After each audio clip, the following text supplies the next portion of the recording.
अब हम पढ़ेंगे कि प्रथम विश्व युद्ध में क्या क्या नई तकनीकें आई। ये सारी नई तकनीक प्रथम विश्व युद्ध के समय सामने आई। जैसे मशीन गन।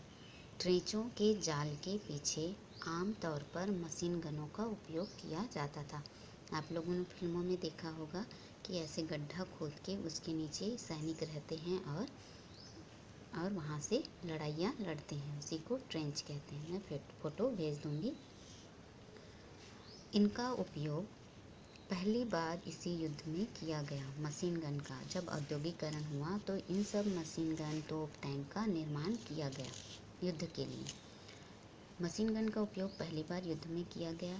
एक मशीन गन के माध्यम से प्रति मिनट मतलब 1 मिनट में सैकड़ों गोलियां दागी जा सकती थी। राइफल, जिसे एक बार चलाने के बाद दोबारा गोली भरना पड़ता था, उसकी तुलना में मशीन गन में मारक क्षमता करीब 100 गुना बढ़ गई।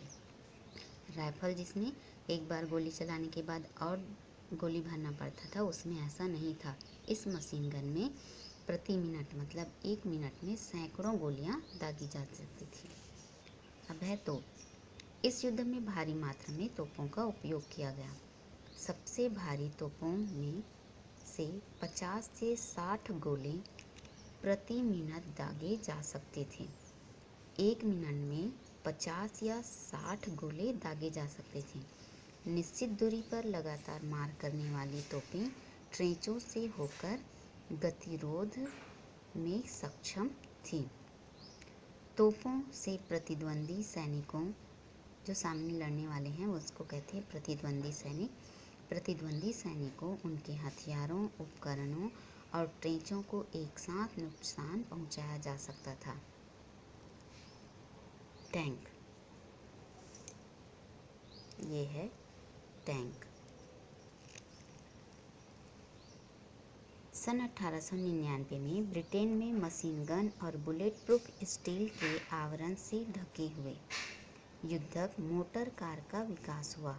पहियों की जगह इसमें चैन ट्रैक लगाकर इसे कीचड़ और उबड़-खाबड़ खाइयों पर भी चलने लायक बनाया गया था। इस तरह टैंक का आविष्कार हुआ। पनडुब्बी, यह जर्मन पनडुब्बी। जर्मनी ने युद्ध समुद्री सतह से नीचे छुपकर चलने वाली और विरोधी जहाज़ों पर गोले दागने वाली यू बोट पनडुब्बी का निर्माण किया। प्रथम विश्व युद्ध के दौरान ब्रिटेन के 50% व्यापारिक जहाज जर्मन यू बोट के द्वारा नष्ट कर दिए गए। आप लोगों ने पढ़ा कि जर्मनी ने क्या किया, अमेरिका के व्यापारिक जहाज को डुबा दिया था। तो यू बोट, आप सब लोग अभी के बच्चे हो, सब लोग जानते हो कि पनडुब्बी क्या होता है, जहाज क्या होता है ना। फिर है विषैली गैस। जर्मनी, जिसके औद्योगिकरण में रसायन उद्योग महत्वपूर्ण था, जर्मनी रसायन उद्योग में सबसे आगे था। इसने जर्मनी ने युद्ध में विषैली गैसों का प्रयोग किया। आप सब लोग जानते हो कि अभी हाल ही में हमारे देश में हुआ था विषैली गैस। ये किधर, बस्तर तरफ नहीं, आंध्र प्रदेश है ना, जिसके कारण कई लोगों की मौत हो गई थी। ये और विषैली गैस थी जिसको युद्ध में उपयोग किया गया, जिनके प्रभाव से लोगों की मौत हुई या वे अंधे हो गए। इसके चलते विरोधी देशों के सैनिकों को गैस नकाब पहनकर लड़ना पड़ा।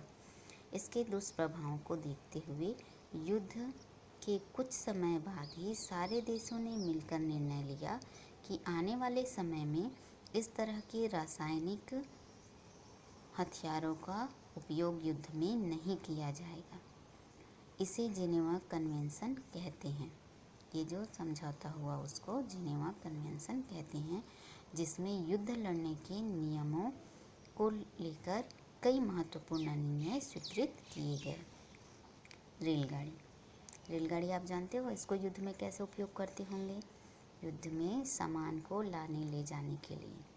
प्रथम विश्व युद्ध में सैनिकों, शस्त्रों, रेल मार्ग से चलने वाली तोपों व रसद को दूर के ठिकानों तक पहुंचाने का काम रेलगाड़ियों ने किया। इस प्रकार इस नए यातायात साधन ने युद्ध में अपना महत्वपूर्ण स्थान बना लिया।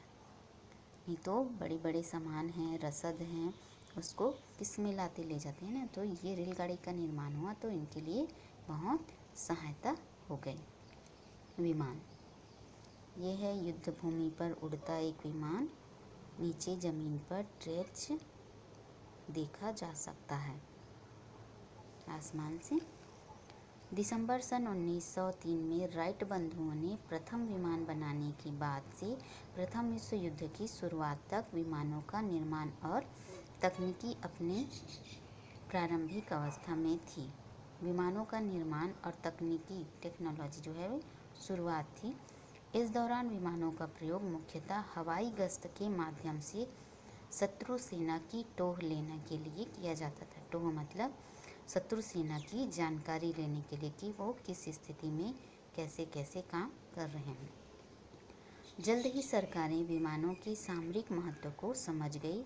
फलस्वरूप प्रथम विश्व युद्ध के दौरान विमान निर्माण की तकनीक का तीव्रता से विकास हुआ। युद्ध के प्रारंभ और अंत के बीच दोनों गुटों के विमानों की संख्या लगभग 850 से बढ़कर 10,000 तक हो गई। प्रथम विश्व युद्ध के अंत तक हवा में अधिक देर तक टिकने वाली तेज, शक्तिशाली, मजबूत और अधिक विकसित विमानों का निर्माण शुरू हो गया। क्योंकि सभी देश अपने आप को शक्तिशाली बनाना चाहते थे, युद्ध में जीतना चाहते थे, इसलिए उन्होंने और अधिक से अधिक शक्तिशाली और मजबूत प्रणालियों का तकनीकी टेक्नोलॉजी विमानों का निर्माण प्रारंभ कर दिया। आज के लिए इतना ही।